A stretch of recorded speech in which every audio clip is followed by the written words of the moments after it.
Well, everyone's talking about the new Samsung Galaxy S24 Ultra. Another Ultra phone recently came out with a better camera and comparable specs at nearly half the price. That's right, this is the OPPO Find X7 Ultra, and it might just be the best value Android on the market today. It packs a lot for just $899, including one of the best cameras I've ever seen on a phone, and this waterproof screen feature that lets you use your phone in the shower. But since the phone is only available in China right now, there's a lot of trade-offs you'll have to make if you actually want to pick one up for yourself, which might end up making the phone not so worth it. So today I'll be sharing what it's actually like to use this phone beyond the specs and how it compares to other flagship phones like the Galaxy S24 and my iPhone 15 Pro Max. Alright, I always like to start with the build quality since it's the first thing you see and form an opinion on. And in today's smartphone market where all flagship phones are starting to look alike and copy each other's designs, the OPPO actually stands out with a very unique design, incorporating this vegan leather back and a massive circular camera that I've never seen before. Now I have the full black colorway here, so it doesn't actually stand out that much, but I like how there's still a two-tone colorway action going on with the aluminum at the top and this soft leather at the bottom.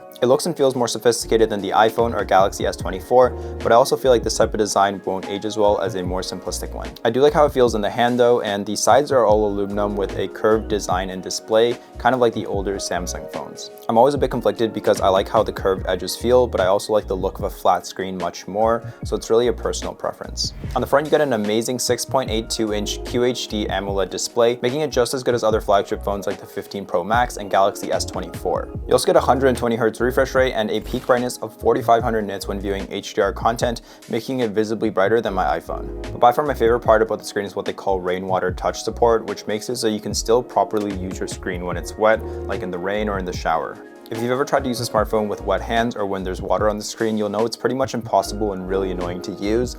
But on this phone, I can pretty much use the screen normally and even send texts with a little bit of error in a fully wet environment. I wish I had this tech on my iPhone, but honestly, it's probably for the better, or else I'd just be scrolling on TikTok for hours in the shower. Oh, and there's a built-in fingerprint reader, which is new to me coming from an iPhone, and the phone comes pre-installed with a screen protector, which is a really nice touch. Another cool but less useful feature on the physical design is on the ringer to silent switch. If you flick it all the way up, it turns on what OPPO calls VIP mode, which hides your camera, microphone, and location services. I don't know what kind of person would need this, but if you're a secret agent, this might be the phone for you.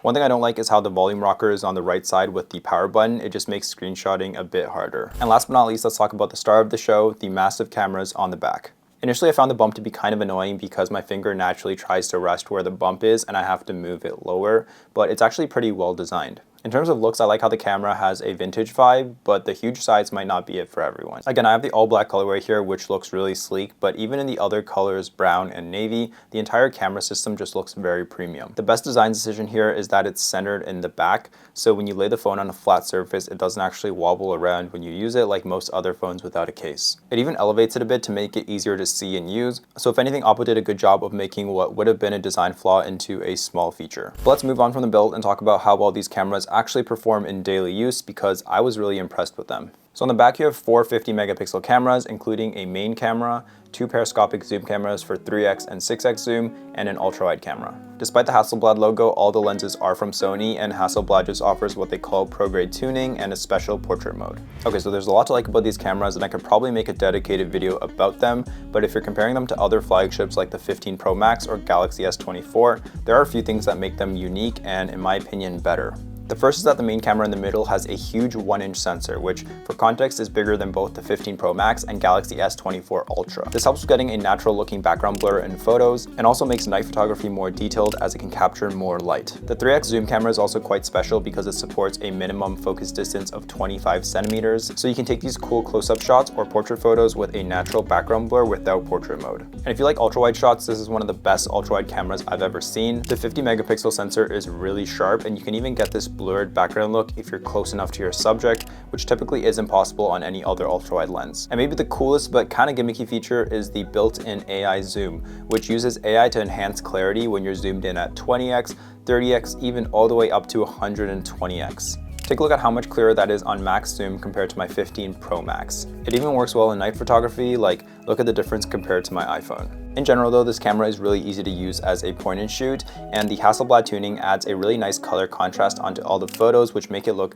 less like it was taken on a smartphone and more like it was taken on a real camera. I personally like how photos turn out on this phone, especially with the fancy Hasselblad logo, but I'm also not a huge photography guy, so sometimes I do prefer a more neutral and flat look like you get on the iPhone. My only complaint with the cameras is I wish they had a 24 megapixel option by default. The phone only lets you shoot at 12 or 50 megapixels, and the 12 looks alright, but I'm used to my 15 Pro Max taking 24 megapixel photos, so I always feel like photos look slightly less high quality than they do on my iPhone. Okay, moving on to video. This phone is equally good at capturing stunning 4K 60 footage with really great dynamic range. I was actually really impressed with the video quality, and it's more than good enough to be a vlog camera. Especially with the larger sensor, it's even quite usable in low light, which is typically a weak spot for many smartphone cameras. And lastly, on the front, you have a 32 megapixel selfie camera that's pretty good. I don't really see the need for a super high quality selfie camera, especially when the rear cameras are this good. One funny thing is there are these built-in beauty features if you've ever seen Meitu or any of those Chinese image editing apps. It can fully distort your face, fix your skin, and much more if you're into that, and you can directly access it in this selfie camera. Okay, so the camera hardware on this device is really impressive, and that carries over to the specs, which we'll look at in a second. But the software needs to be able to keep up as well, and I feel like that's one area of weakness for this phone. For example, this is what the front camera looks like when you try and take a video on Instagram compared to this on the iPhone 15 Pro Max. Part of this might be an Android problem, but it's also likely due to OPPO's native operating system, ColorOS, not being as optimized. Like, what's the point of having a 4K 60 camera when the photos and videos in the apps you use every day look like this? Anyways, let's move on to the specs and performance. So this phone runs on OPPO's native ColorOS 14, which is based on Android 14, but comes with a few interesting features and a lot of bloatware. Inside you get the newest Snapdragon 8 Gen 3, which is the same chip as the S24 Ultra, and unsurprisingly it runs everything super smooth and efficiently, from normal tasks to some pretty intense gaming. Running the new Call of Duty Warzone on this phone was easy, and I was consistently getting 60 frames per second and no lag or stuttering or anything. But while raw performance is good, the operating system and actual user experience is lacking. And this is the main reason why I think this phone might not be worth it for people living outside of China, and let me explain.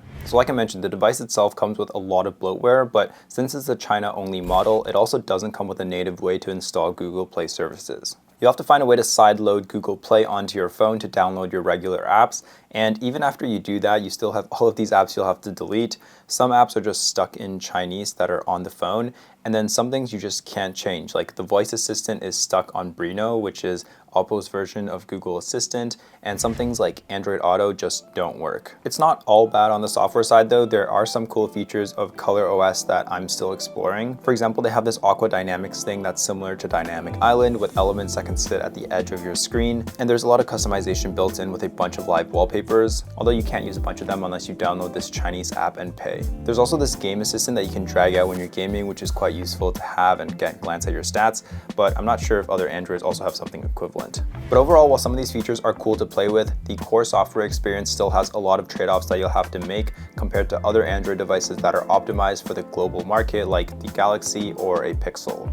I personally wouldn't want my smartphone to feel like a hassle, even if it's just for a few little things, and that was one of the reasons why I liked iOS over Android in the past. So you have to decide for yourself whether the software usability trade-offs are worth it for this phone.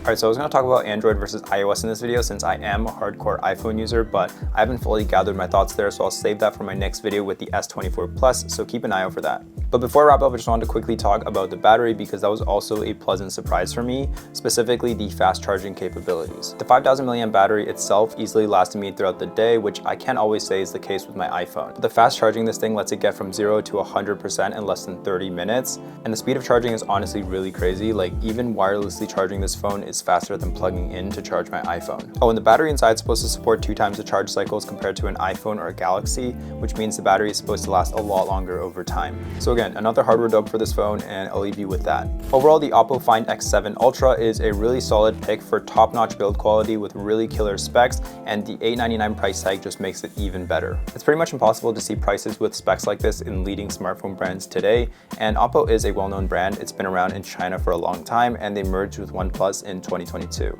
And again, the cameras are insane. If you're passionate about photography and that's the main thing you're looking for and don't really care about anything else I said, definitely try and get your hands on this device. But if you do care more about day-to-day software feel and some of the little things, I don't think that the hardware in this phone alone makes it more worth it than other Android flagships like the Galaxy or Pixel, since those already have really good hardware combined with much better software. That said, if OPPO does release a global version of this phone or another similar phone in the future with the same hardware, that might be the move given it's nearly half the price of other Android flagships competing at this level.